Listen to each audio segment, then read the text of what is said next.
ഒരുപാട് ആളുകൾ ഈ മജ്ലിസിലേക്ക് വിളിക്കുന്നവരുണ്ട്, ഒരുപാട് വിഷമങ്ങൾ അറിയിക്കുന്നവരുണ്ട്. അല്ലാഹുവേ, സകലമാന വിഷമങ്ങളും നീ പരിഹരിക്കണം അല്ലാഹ്. അതുപോലെ തന്നെ ജീവിതത്തിൽ സമാധാനം ലഭിക്കാതെ ഒരുപാട് പ്രയാസത്തിലായി ജീവിക്കുന്ന ആളുകളുണ്ട്.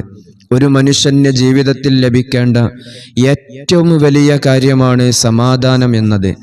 സമാധാനമില്ലാതെ അവന് സമ്പത്തുണ്ടായതുകൊണ്ടോ സമ്പാദ്യങ്ങളുണ്ടായതുകൊണ്ടോ മറ്റ് ഏത് രൂപത്തിലുള്ള ഞാമത്തുണ്ടായിട്ടും കാര്യമില്ല.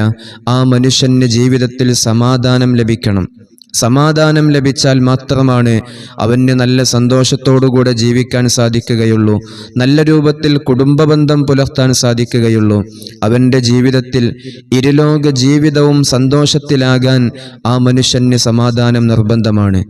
സമാധാനം നഷ്ടപ്പെട്ടു പോയതിൻ്റെ പേരിൽ ഇബാദത്തുകൾ തടസ്സമായ ആളുകളുണ്ട്, കുടുംബജീവിതം തകർന്നുപോയ ആളുകളുണ്ട്, മക്കളോടും ഭാര്യമാരോടും സ്നേഹബന്ധം തകർന്നുപോയവരുണ്ട്. ഒരു മനുഷ്യ ജീവിതത്തിൽ അവൻ ഏറ്റവും അധികം ആസ്വദിക്കേണ്ടത്, അവൻ്റെ കുടുംബജീവിതത്തിൽ അവൻ അനുഭവിക്കേണ്ടത് സമാധാനമാണ്. സമ്പത്തിൽ നിന്ന് അവന് സമാധാനം ലഭിക്കണം, സന്താനങ്ങളിൽ നിന്ന് അവന് സമാധാനം ലഭിക്കണം, കുടുംബത്തിൽ നിന്ന് അവന് സമാധാനം ലഭിക്കണം.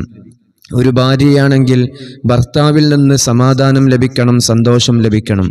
ഭർത്താവിനാകട്ടെ ഭാര്യയിൽ നിന്ന് സന്തോഷവും സമാധാനവും ലഭിക്കണം. നമ്മൾ ഒരുപാട് സമ്പാദ്യങ്ങൾ ഉണ്ടാക്കി വെച്ചു. ആ സമ്പാദ്യങ്ങൾ ഉണ്ടാക്കിയതിൻ്റെ പേരിൽ, സമ്പാദ്യങ്ങൾ ഉള്ളതിൻ്റെ പേരിൽ, ഒരുപാട് സ്വത്തുക്കൾ ഉള്ളതിൻ്റെ പേരിൽ സമാധാനം നഷ്ടപ്പെട്ടവരുണ്ട്. എന്നാൽ സമ്പത്തിലും സന്താനങ്ങളിലും സകലമാന നിഅമത്തുകളിലും നമുക്ക് ലഭിക്കേണ്ടത് അത് സമാധാനം തന്നെയാണ്. ജീവിതത്തിൽ സമാധാനം ലഭിക്കാൻ വേണ്ടി അലാ ബിദിക്രില്ലാഹി തത്മഇന്നുൽ ഖുലൂബ്, ഒരു മനുഷ്യന്റെ ഖൽബ് ഒരു അടക്കം ലഭിക്കണമെങ്കിൽ, ഒന്ന് തണുക്കണമെങ്കിൽ, ഒന്ന് സമാധാനം ലഭിക്കണമെങ്കിൽ അവൻ ചെയ്യേണ്ടത് ദിക്റാണ്, അവൻ ചൊല്ലേണ്ടത് ദിക്റാണ്. ദിക്റുകൾ ഒരുപാടുണ്ട് സമാധാനം ലഭിക്കാൻ വേണ്ടി. എന്നാൽ എൻ്റെ മജ്ലിസ് കാണുന്നവരിൽ ഭൂരിഭാഗം ആളുകളും അസ്മാഉൽ ഹുസ്ന പതിവാക്കുന്നവരാണ്.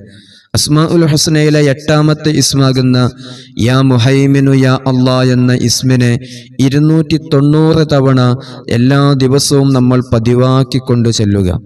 ജീവിതത്തിൽ വന്നുപോയ വിഷമങ്ങളും പ്രയാസങ്ങളും മാറിക്കിട്ടാൻ, ജീവിതത്തിൽ സമാധാനം ലഭിക്കാൻ വേണ്ടി ഇൻഷാ അല്ലാഹ് 290 തവണ എല്ലാ ദിവസവും പതിവാക്കുക.